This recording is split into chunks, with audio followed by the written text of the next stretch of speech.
Hey, this is Jeff Harmon from Brilliance Within with another episode of Conversations That Life Science Leaders Aren't Having. Today, we welcome Gaylene Xanthopoulos. She is the founder and president of the Leadership Edge, and she has been doing this work of developing leaders in the life science space for 33 years. And Gaylene brings all of her wisdom and all of her experience and her practice of serving leaders in this space still to this day into our conversation. Who Gaylene is to me is two words: joy and fun. She takes her work very seriously and works really hard, but she brings her being of joy and fun to everything she does. And we even dive into that a little bit in our conversation. I think you're really going to enjoy this.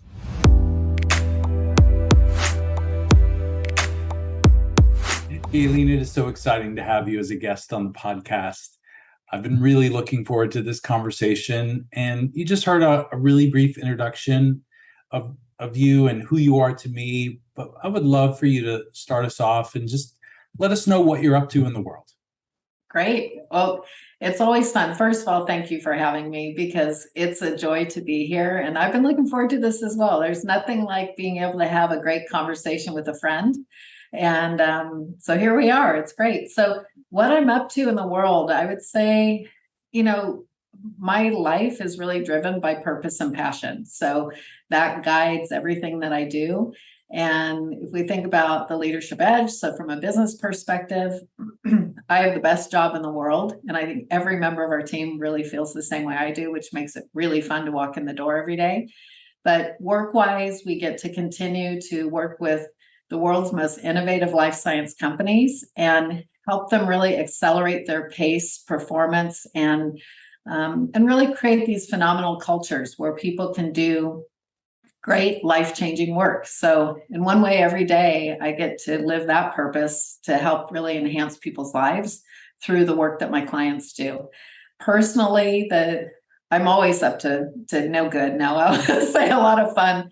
I'm just finished a couple of months in Greece, which is an annual pilgrimage, I'll call it, that our family does. And I have those 2 months, and that's phenomenal time for me to really relax, think, dream, and come back really refreshed and ready to roll. And so that was a wonderful experience. And then this is back to school time. So I'm a mother of 4. I have 2 that are launched, which is great, but just moved my oldest boy into his first apartment. And my youngest is just finishing her senior year. So that's kind of what I've been up to, along with, throwing baby showers and a variety of things that I always get myself into. Oh, I love it. And I say this to almost every guest who gives us the fuller picture of themselves.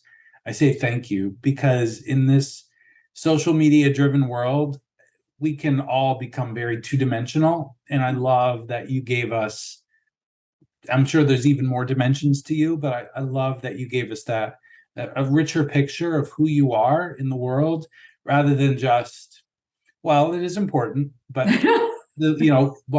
more than CEO, president, Leadership Edge, or the company you're running. So thank you. You're Thank welcome. you for pulling back the curtain a little bit. You're welcome. And I really believe we have one life and it's all integrated. So it's each part of our lives affects another, and we have learning in every part of our life that enhances the roles we play in, whether it's our personal or our business life. We become a richer person because of the richness of our lives. I really believe. Yeah. And let's continue on this integrated view of you with the 3 H's. Okay. The 3 H's are your hero, or a hero. Could be more than one. Hero, hardship, and highlight. What are your 3 H's? So hero to me is, I love Yoda, the character of Yoda from Star Wars. Because he's so warm, loving, and wise. And so I think if I could bring that to my life and the lives of others every day, I think that's really cool. And I just love the way he talks, it cracks me up. And hardship, it's interesting because I think in my youth, I never saw anything as hardship, and I still really don't. I see it always as this opportunity to grow and learn, but I've lived 60 years now, and so I've had my share of hardship. And I would say one is I lost my sister, and that was really difficult, but it shaped me to know that I'm more of a person because of that experience. That has led me to have even more empathy and care and kindness for other people who go through difficult times. And I'll share just a second one that I happened to be in Hawaii when there was that sense that, or the announcement that a missile had been fired to the US, a nuclear missile. And I was alone in a hotel room and ran down 23 flights of stairs saying, oh my gosh, a missile is on its way. It was very realistic. And finding myself in a stairwell with all the cleaning staff from the hotel and a few guests there, it was terrifying. And because I really believed it was the end of my life. And see, I'll get all welled up here. So it was a hard one. But the beauty was to have the peace sitting there to say, I'm in a good place. Like my kids know they're loved. My husband knows he's loved. And the only sadness was there's so much more I want to do in my life. So that hardship was really also a wonderful gift to know to feel very peaceful about the relationships and things in my life, but also to know there's so much more I want to do. So that was a great learning. Highlight, oh my goodness, there's all the usuals. I would say the birth of my children is always a highlight, but truly my biggest highlight was meeting my husband. I would have to say he is the most incredible individual I've ever known. He's kind and loving and caring and brilliant and so much fun. So that's definitely a highlight. Our meeting and our wedding day, and really every day that I have with him is really incredible. So good. Thank you for sharing that all those parts of you. And it brings me back to a word you said a few minutes ago of all of life is integrated. And you just are proof in what you've shared over these last few minutes of that belief that all of life is integrated. I want to bring that to how you serve your clients, because you're probably like me. We encounter executives, leaders who are serving in a coaching capacity, and they are very focused on one area, you name it: conflict, trust, team building, strategy, whatever it is. And they see things in a very compartmentalized way. Right. And then we bring this whole notion of that you're a whole person. Right. You're a wife, you're a husband, you're a son, you're a daughter, you're a friend, you're a volunteer, you're all of it. I'm curious of what you've learned about helping others see this truth that life is integrated. We are not just the single hat that we wear, 15, 12, 10, whatever number of hours you're working per day. Right. I'm so glad you talk about that, because I think it's a really important piece. And we are affected when I'm working with the leaders that I work with every day. Most of the people I work with these days are CEOs or chairmen of the boards, people like that, board members. When I'm looking at that CEO individual, it really is what's happening at home affects them at work. What's happening in their personal lives affect their mood, their energy, all of those pieces. But one of the things that we do very early on is we start, if I'm coaching, so if I look at that as a coaching engagement, they answer some questions which are really around their leadership lifeline. So we look at throughout their life, where were they in leadership roles and what did they learn from? So they start seeing some patterns, and sometimes it's their youth in sports, it's their relationships with others, et cetera, et cetera. We then go on to who are their mentors. And so what is it they admire about them? So these are about their relationships with people and experiences. And so we're kind of probing from a number of different directions as to what has shaped them as leaders. And they realize it's really a multidimensional experience. I think one of the other places where it really comes together for them is when we look at time use. And so we'll look at what are their priorities and their for us initially we're looking at the workplace. So what are the 6 most critical areas you need to focus on to be successful in your role? And that ultimately we go through some exercises there, they get really clear on that, but ultimately it takes you back to calendaring, right? And so when it comes to calendaring, I tell them one calendar. You don't have a work calendar and a personal calendar. You have one calendar. And so how do you calendar to your priorities, your whole person priorities? So for example, if attending your child's sports activity is really critical to you, that goes on the calendar first. If your travel or time off or your meditation or whatever it is for you, that's getting calendared in there as a priority. And so you know that it's there and you can make it happen, because when you have these 2 separate calendars, your day can be full of business meetings all day from 7 in the morning till 10 at night with dinners and this and that. And meanwhile, you're missing all these other parts of life that really do matter to you. Or you're just not even aware that, oh, my child had a performance, or my spouse is doing this, or I have a dog show, or whatever it is that matters to you in your life. It's not even on your radar. So to me, that integration is realizing one life, one calendar. I know that sounds super basic, but for so many, that does shift how we look at our priorities and how we get all pieces of our life working harmoniously and giving the attention to the places that we care about. Where do you see it really click in? Because again, all right, I could imagine a CEO said, "Okay, Gaylene, I got it. I'm gonna one life, one calendar. I'm gonna do it." But it's one thing to put that into play. It's another thing to really internalize it. And I'm wondering, what do you notice with those that you work with of when it really clicks in? What is it? Is it a crisis moment? Is it some where does the aha happen where it really clicks in?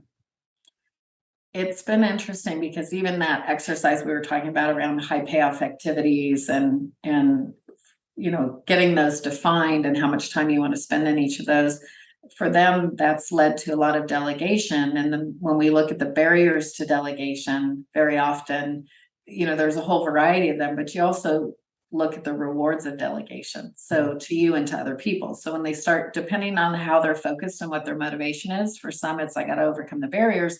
For others, it's, oh, this is a great opportunity to help somebody else learn and grow. But where I see it really come together is when they start really focusing on those high payoff activities so they have time. Because part of what we look at is, how do we get you from a 100-hour work week to a 60 to 80-hour work week? And what would you do with that extra time? And when they come back and they say, so you see that positive feedback loop happening, which is behavior change happening too, and attitudinal change. They come back and they're like, oh my gosh, I have time to breathe. Like I'm breathing. I have time to be strategic. Oh my gosh, my granddaughter came over and I was able to sit with her and I wasn't working till 10 at night. So they're starting to see the benefit of that shift.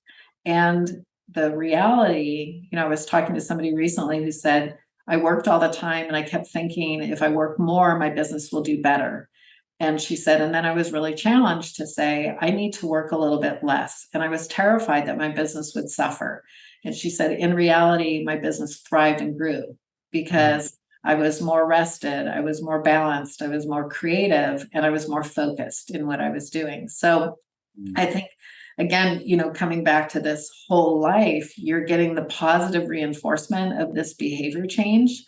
I think the other side is sometimes people don't have as much that balance because work is incredibly rewarding. I mean, I work with so many entrepreneurs who are very passionate about what they're doing, and their sense of purpose is huge, right? And so I think that And there's a lot of reward and recognition for that. Oh, you're so smart, you're so talented, you got that financing, you got all these great things happening. And sometimes they don't have those in their personal life. And so I don't always talk about this, but when we're seeing they're really out of balance and it's creating stress for them, because stress is one of the big things that we're dealing with executives these days. It's what fun can we bring to your personal life? What can you do that would be interesting? And sometimes there's nothing there. So we need to start helping them set some personal goals, and that can just be, I'm going to go out once a week or call a friend once a week, or I'm going to start walking my dog twice a week. It can be small, and we set them up to win. But then I guess to answer your question in a very long-winded way, Jeff, is they start feeling the difference. They feel the sense of relief. They feel the sense of joy. They feel that sense of balance. And they realize they're better at work because of it. So when they're so work focused, they suddenly realize I'm actually better at this because I got a good night's sleep last night, or whatever the case may be. Yeah. And that word, it just popped up for me, as you said it, of fun. I don't know that many people equate work and fun. Meaning, purpose, mission, important stuff. But I don't know that too many people equate work and fun. And that's who you are to me. When I did the introduction, who you are to me is fun and joy. And could you just say a little bit more of how you see that the connection and the importance of the connection between two things that maybe don't go together so often? Right. And I don't believe that, there's not days that you're like, oh my God, that was one I really hope I don't repeat again. So we all have our days, so you can't be Pollyanna about it. But one of the early questions I ask executives when I meet them is, are you having fun? And you'd be amazed how they're like, no one's ever asked me that question before. And then they'll reflect for a minute. And then usually the response is, well, there are good days and bad days. And sometimes I hear, yeah, I really am. And I'll ask, what leads to that? And what leads to that is that sense of purpose, that sense of mission, the values that they're living in the workplace and in their home life. So they've done the core values exercise with their teams and organization. So the culture is a place that's enjoyable to go to. You walk in, and those having that clarity of mission, vision, values. And some people are like, oh, this is all that soft, squishy stuff. No, it's really good for business too. It really is. It's not just soft, squishy. Because what happens is when we have that clarity, we recruit the right people to the organization. We create a culture that enables us to have fun and joy at work and engage more deeply with our work in our workplace, which, guess what, increases our performance and productivity. And it also increases our creativity. It increases all these good things that lead to really positive business outcomes. We retain our employees. They refer other people today where there's a real workforce shortage and challenge for the life sciences. If I can have people going out and telling other people, I love going to work every day. Boy, that helps us so much in our recruiting efforts, right? So to me, that's kind of the business side of it and how it links to a lot of the kind of work that we do around, let's get really clear on our sense of purpose. Let's get really clear on those values because that shapes how we're going to operate.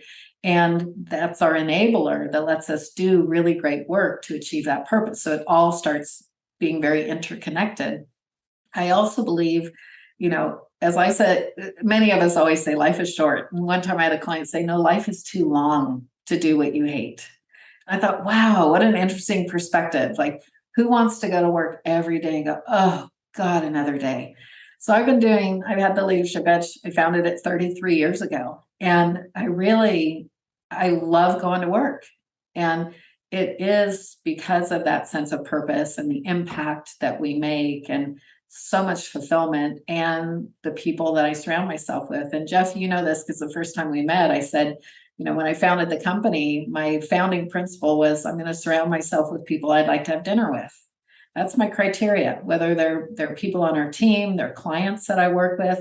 I want them to be bright, purpose-driven, have a sense of humor, and feel like they're enhancing my life and I'm enhancing their life with every interaction. And so that's to me where the fun factor comes in.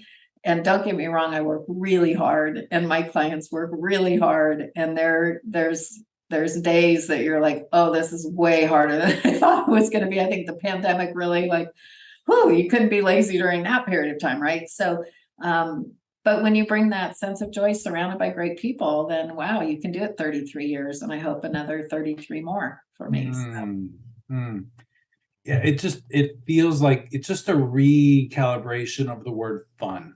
I think it has as I'm listening to you, it's not necessarily walking around clicking your heels and giggling.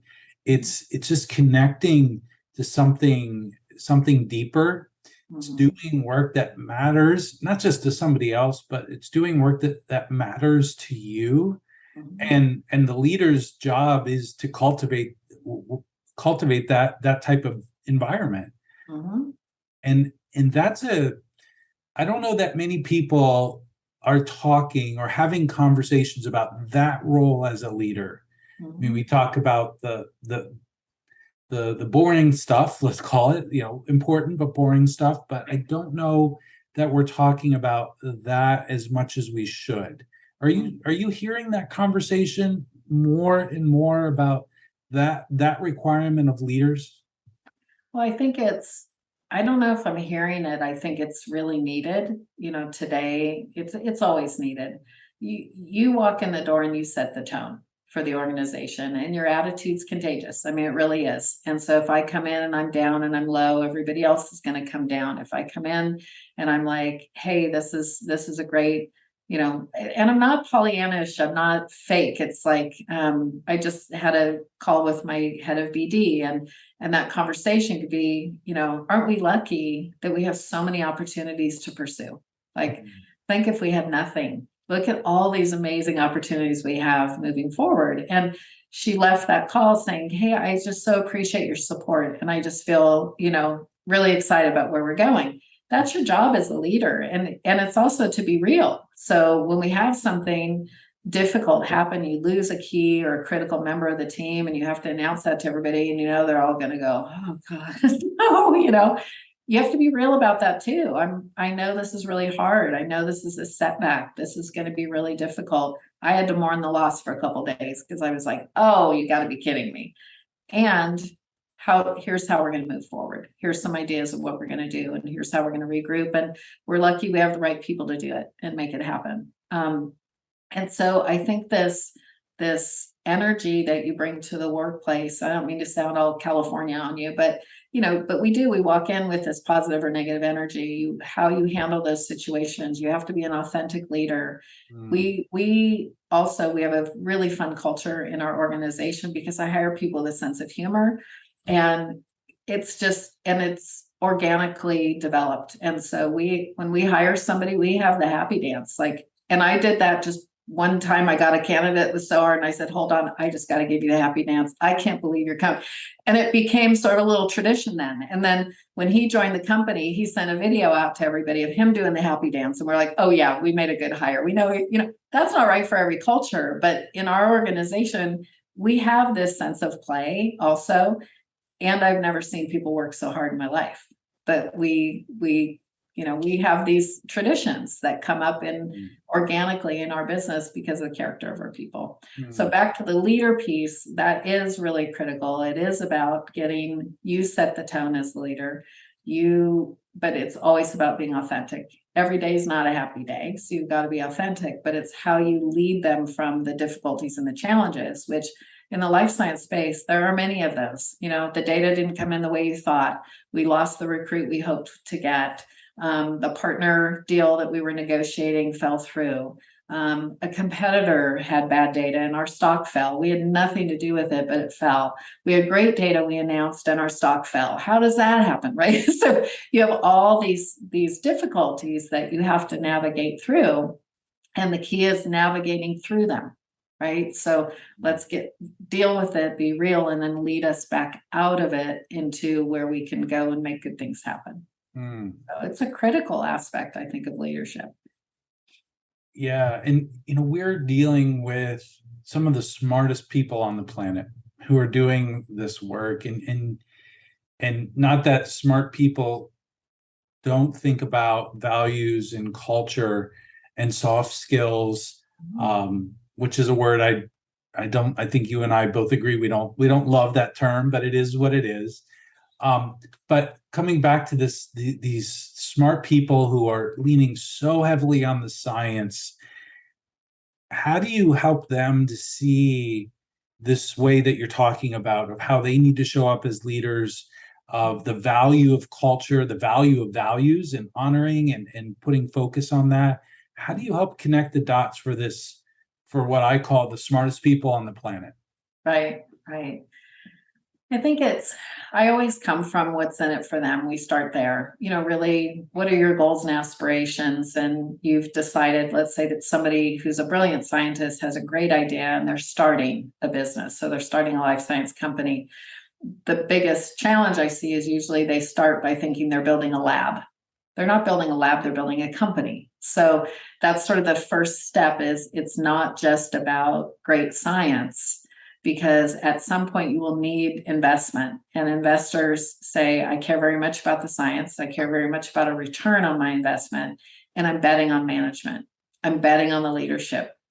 I'm betting on their abilities to lead and guide this organization. And so starts with educating a little bit for them, but it really comes back to what are your goals and aspirations? And so if their dreams are to really build a big biotech company, it's actually really helpful when they get a few bumps and bruises along the way and go, whoa, what just happened? And then it's like, okay, how do we make sure that doesn't happen again? What comes from that? Oh, well, I didn't get ahead of it. I didn't engage my people. I'm not bringing my people along. Sometimes it's the board who comes in and says, you're amazing. You're super smart. We've never known anybody better. And we're losing trust in you, because you're not bringing us along. You're not informing. We don't feel you're listening. So boy, that's a, bop over the head, but that still doesn't always drive that behavior change. So then I think that next piece is saying, how do I work with the talents and abilities you have? And it's not about you have to learn all new things. That feels so overwhelming. So much of what they do as great scientists are competencies and skills that are very transferable to leadership, right? So visioning, when you're doing great science, you're having to envision what's not there yet. And that's it. So it's that same skills they use at the bench when they were a bench scientist or doing their postdoc work or whatever, or their dreams for where they're taking the science today. It's taking those same skill sets and applying it to a business. That feels more doable to them. It's not as big of a leap, right? So I've had people say, I don't have the leadership gene, Gaylene. I just don't know if I can do this, right? I go, it's not about having the gene. Let's look at what you've got, because you've got so much of what you need already. We're just going to apply it in a different way. So now that feels doable. They feel less vulnerable. They're able to start making some of those shifts. And so, and then when they see the wins, and sometimes it's having the hard conversation with them to say, okay, you want this, but how badly do you want it? Because you keep doing this, you're holding on to this same way of being that is not serving you well. And so it's not serving you well. And sometimes we have that conversation. What are some of our leadership beliefs we held on to or we're still holding on to that maybe served us at one point in time, but do not serve you in this role? And I think the real challenge we see in life sciences is we don't have a lot of great models for leadership in postdoc programs. So when you're in somebody else's lab, some of those labs are kind of dictatorships, right? So it's, you do what I tell you to do. No, I don't want all your great ideas. You're here to learn from me because I'm a god or goddess, right? And so they're not getting the modeling. And then they go to a commercial environment. That's the only leadership models they've had. And so to understand, some of it is understanding what it takes to be a successful leader in a commercial setting can be very different from being a successful leader in the academic world where maybe they've come from. So, it's education, it's bumps and bruises, it's helping them see that it's not a huge leap, leap. It's taking what they already know and can do and just applying it differently. I am a huge cheerleader for my clients. There's not a lot of cheerleaders for the CEO. You're beaten on every day, right? So I'm the one who's sending a note saying, woohoo, that's my personality, but I'm like, woohoo, saw you close that deal. That is so awesome. Or, they had a small breakthrough on something. And it's being the one to say, that's really awesome. Like, look how hard you worked to make that happen. And look how great that worked out for you. You just take a minute and just reflect on that for a second. It's awesome. That was hard. And so I really recognize how hard it is, and then celebrate with them and have them take a minute to pause and feel good about what they've done, because they're so quick to move on to the next thing, right? So you're like, whoa, come back here. I want you to just revel in that glory. I'll get a 360 feedback on them, and I say, let's go through these strengths. And then I finish, I say, send those to your mom or dad. Send them to one of your parents, because that'll be their proudest moment when they see, look at all these wonderful things you are. And then they start cracking up and they go, I think I will share it with my mom. She'll be pretty psyched. So it's remembering that also, no matter what the title or the intelligence, or if they're a Nobel Prize winner, we're all human beings. And we also want to, feel good and celebrate our successes. So I think, again, this is how we start seeing those connections to new behaviors, to seeing value in vision, mission, purpose, to tying it to something they know and they can relate to, and say, how does visioning drive your science? Okay, how could that drive your company? And they suddenly go, bing, oh, okay, I get it. So those are some of the techniques or strategies that I use as I'm trying to inspire this change or acceptance of some of these new ideas. Yeah, and it feels like there's a fundamental shift on how this group of people that you're serving view success. That maybe coming out of the postdoc lab, success is all about the science. But you're pointing to this richer, fuller definition, if we will, of what success is, that you're supporting and walking with them to help them see what success is and what will lead to even more success, and that it's so much more than just the science. Yeah, and the science is critical, but what we've seen, again, I've worked with over 1,000 companies. We've developed over 7,500 leaders from these companies, and from the boardroom to the bench. I mean, we've seen it at all different levels. And you see over these years that great science and poor leadership will fail. Good science and great leadership will typically succeed. And I've worked with enough investors, whether they're hedge funds or private equity or banks or just other private investors. And, I've seen VCs walk out of a pitch meeting and say, no way in heck am I going to invest in them. And then I'll ask them a question, what led you to say that? And they'll say, we asked a question, everybody turned to the CEO with every single question. So it told us they're not a team. This one individual is leading this organization. We're not going to bet on that, because we know it takes a team to succeed and make it happen. So those things, those comments that are made by the investors, and investment is key, because in life sciences, biotech, you burn money. You talk about your burn rate. How much cash do I have? How much runway do I have? It's the weirdest business, right? The weirdest business model ever is we're going to lose money for 10 years, and then it's going to take us another 10 to regain that money that we lost. That's a very different kind of model. But when you can help them understand that these behaviors are evaluated by other people who are critical to their success, that again gives it a little bit more weight. And so that's where I think the benefit of understanding, like our company, I think we do this really well. We've been around a really long time, and having that perspective and that purview from so many different perspectives really helps us add more value and present more information. And they like data. So if I can give some data, that's super helpful. And then they get the aha. And so those are all things that help. We come in credible. We have a lot of credibility and a lot of knowledge. So that helps too. One of the Leadership Edge's signature programs is the laboratory to leader, lab to leader, Mhm. where you're supporting this group of scientists, engineers, those that have come through that technical track to make that transition into leader. What are the what as you've observed the hundreds of and thousands of those that have gone through that, what is it that you see as the most critical shift that those leaders make from in going from lab to leader? That's a great question, Jeff.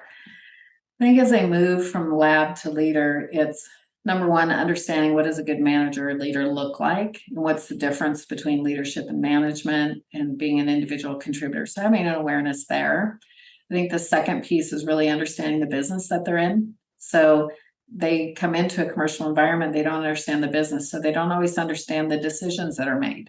And so we really believe you use your company as a learning laboratory. So even when they're in a program, they're going back into the company, they're interviewing leaders of their organization to say, what are the qualities you look for in leadership here? What do you think are the critical for success in our company and our organization? And it does several things, but one is they learn what's valued here. Second is they get some visibility with the leadership, which is really critical for advancement in the organization too. And so then they can start thinking about, okay, this makes sense to me. I know what's valued. I know what, kind of what I need to learn here too. So I think that understanding of the business is really important. And the third thing I would say that's like their big aha specifically from that program, we utilize the Myers-Briggs type indicator, and whether you use the MBTI or you use the DISC or any other instrument, getting an understanding, and this sounds so fundamental, but it really is like one of their really big aha moments is everybody doesn't think and work and process information the same way I do. Really? That's like so mind-boggling and so enlightening. And so what they understand is that this leads into, I think it's very powerful because it leads into kind of a whole DE&I conversation, leads into so many things, because how do I really get the best from my team? And if I understand what you need to make a decision, I can give that to you. If I understand that when we have a difference of opinion, it's because we're bringing two different perspectives to the table. We're not just trying to be difficult with each other. If I understand that just because I have the logic, the data, and the plan doesn't mean that's the only path forward, I become less of a seen as a rigid leader, right? So there's so much understanding that comes that's really breakthrough for them, that moves them from being maybe who they were and being a better leader, a better manager, a better team member, and very importantly, a better partner in their personal relationships, a better parent, a better teammate on their softball team, whatever. This enlightenment is like, oh my gosh, like now I get it. Jeff, you just are the detail guy and I'm the big picture guy. And no wonder I drive you crazy with my big dreams. And you say, come on, get real. And I feel like you're a dream killer. Well, now I understand I need you because you're my practical reality. And you need me because I push the possibilities. Wow, that's a really powerful team.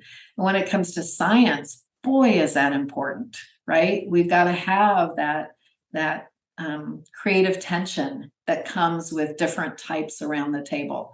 And that's where you get this really breakthrough thinking. So those are some of the things that I think are really, they leap them from the lab to leadership type of thinking, is understanding of business, understanding of the value of everybody around me, and then just a lot of the fundamentals of, how do I set goals and communicate effectively and resolve conflicts and just all the basics. But it's so cool. I mean, you can see I get excited, right? So it's just, you see people coming out going, oh my gosh, this is so practical and I can do this. And that's so empowering, because for many, it's the first time in their lives, they're not the best at what they're doing and they feel really vulnerable. So when you can get their management competence to match their scientific competence, you've got like such a winner there. It's just awesome. It just strikes me, whether you're talking about those mid-level leaders, entry-level leaders that might go through lab to leader, or you're talking, as you were before, about CEO, that they can make incremental changes through some of these habits or practices, new skills. But what I'm getting as I'm listening to you, Gaylene, is that the step change, the real step change is in their mindset, in their awareness of themselves and their awareness of others. That feels like where the step change really happens and how they start to show up differently. Would you say that's true? Yeah, I think that's really true. I think that's really true. We get out of ourselves, right? And then you really, I think a really critical key, and this is one of those transferable skills, is curiosity. Yeah. This is what you're so good at, Jeff. You ask questions coming from curiosity, like, tell me more, like, that's interesting. Where can we go with that, right? And great science comes from curiosity. Wonder what would happen if, right? And I think great leadership and great innovation and great creativity, all those things come from having this sense of curiosity. I'm curious about what just happened, or I'm curious about why we're not connecting, or I'm curious about why we do connect. I think the other side of it, I always tell our clients, is that intention matters a lot. We can put a perfect script together for how you're going to deliver this very difficult feedback, right? The best script with a negative intention is not going to go well, right? So if I'm trying to give you that feedback and really I'm trying to punish you, and when you cry, I know my message has gone through. And if you really cry, then I did a super job, right? It doesn't matter what words I choose, but I can also bumble my feedback when people get that I'm coming at it with positive intention. I really want you to succeed. I really care about you. Let's really talk about this. I'm really here to support you and give you resources and ideas. And it's okay to make mistakes. Like, the thing I'm really happy to hear, we have 3 new hires recently. And one of the common things when I go around and talk to them is, it's so cool to be in a place where it's okay to make a mistake. Like, we don't want to make them all the time, but it's understood that you're in a new role. You're going to maybe make a mistake, and it's not career ending. We learn from it and we grow from it. And it creates a very safe place to be able to really take risks and do things and push the limits of the organization and all that cool stuff. So coming back to the seat of CEO, just given your longevity of being in service of this in the space of life science, what is, for a CEO in 2022, what's unique about their role today that you might say is different than any other time that you've been doing this work? Well, I'd say one is, right now the capital markets are tough. That's not different from any other time, but for a new CEO who maybe only saw really strong markets for a while, they've not faced adversity. And so they're having to get really real about pipeline decisions and what do I advance and how do I make a spend, and be more disciplined, where I see more of our experienced CEOs have had some rougher times and came into good times still being very conservative. So, that's one thing. But what I would say, over the years, it's been really fun, because in these 33 years, you can imagine when I started in this industry, people didn't even talk about biotech. There were very few. We didn't have any drugs on the market yet. There were, most of our clients were in research and early discovery. People were not even in the clinic. You look fast forward 33 years later, the vast majority of our clients are in the clinic. They're in phase 1, 2, or 3. We have so many clients who now have commercialized a product. And so there's a whole commercial side. So that really changes the skills and competencies that are needed for a CEO, where if you're early discovery and research, you can have more of a scientific bent. And I believe we need science all the way through, and that gives you a lot of credibility in the organization, things like that. But we also I face and work with my clients. Some of them are at that transition of maybe they're phase 3, they're expecting to become a commercial organization, or it's in their, sight, in their view. And they say, I'm not sure I want to do that. I don't know that I want to be running a P&L organization with quarter to quarter profit and losses and get away from the science. I think I'm really more of an early stage person. So you're seeing CEOs making decisions about, do I want to transition to that next stage, or do I like to play here? And when they want to transition, there really is a lot of skill building. So that has to take place, and a lot of knowledge gathering, because now you're dealing with reimbursements and, we've always dealt with regulatory, but now we're doing the whole financial side and reimbursement side and pricing and marketing and a whole nother breed of people in your organization that you're managing, which are salespeople, right? So that's really different, is the whole industry has advanced in terms of more companies at this late stage. That's very different. I think the other thing is this mindfulness about DE&I work, this diversity, equity, inclusion. It's not just something that hit and left, it's staying. And so really they're having to shift some of their mindfulness and recruit differently, and have, in California, we're mandating women on boards, and now they're mandating underrepresented individuals on boards. And people are realizing their old networks maybe aren't supporting this. So they're having to be better about reaching into new networks and expanding the networks. And I'm not saying men are terrible and hate women or underrepresented groups. It's like any of us, if I started a company joined a company 20 years ago, became an executive, now I'm running one, probably the people around me are going to be, or the people I know and I trust, who I've worked with, who were all men from 20 years ago. Because I look at the composition of our classes, that's shifted dramatically. I'm looking to be on a board. Well, who do I surround myself with? People who I just had my successful exit with, or some of the people I want with me. So they're really having to reach out further, expand new networks, think new ways, get creative, learn to work with more diverse perspectives, opinions. If any of us have teenage children, oh boy, do they whip us into shape quickly. You can't say that, Mom. Or whatever. They're like, teach me. I don't want to misstep, right? And so we're having to be much more mindful with this new generation and this really important work, because I do really believe DE&I is a strategic imperative.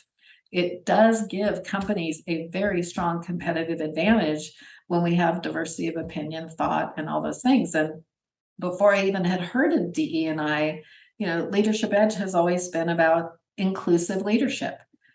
Everything we talk about with the Myers-Briggs is, how do I bring in all these differing perspectives? Everything we talk about in terms of planning is, how do we get us around the table together? When we talk about conflict, is how do we hear different perspectives and understand and come up with better solutions? So it's always been kind of core in our fabric around inclusivity.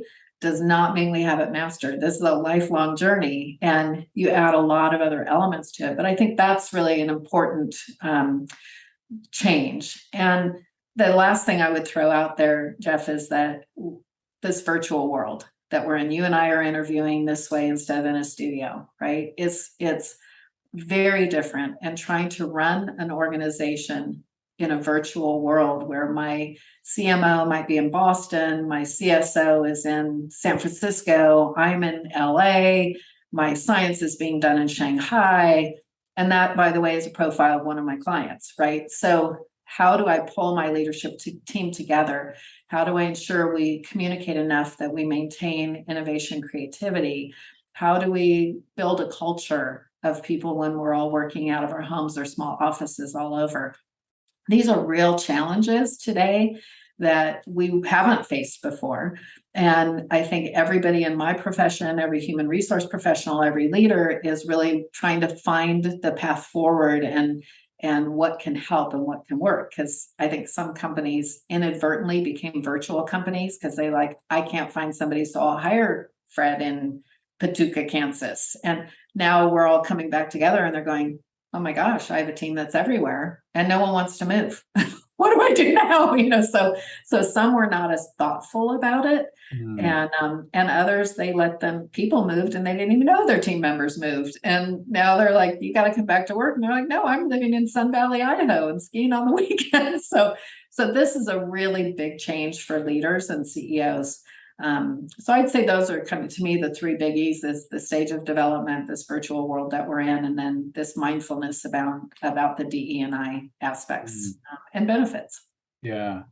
So given that reality, I'll ask the last question for our time together, and that is, if you could seed one conversation in the minds of life science CEOs everywhere, and you get to have the magic wand, so there's no limits here.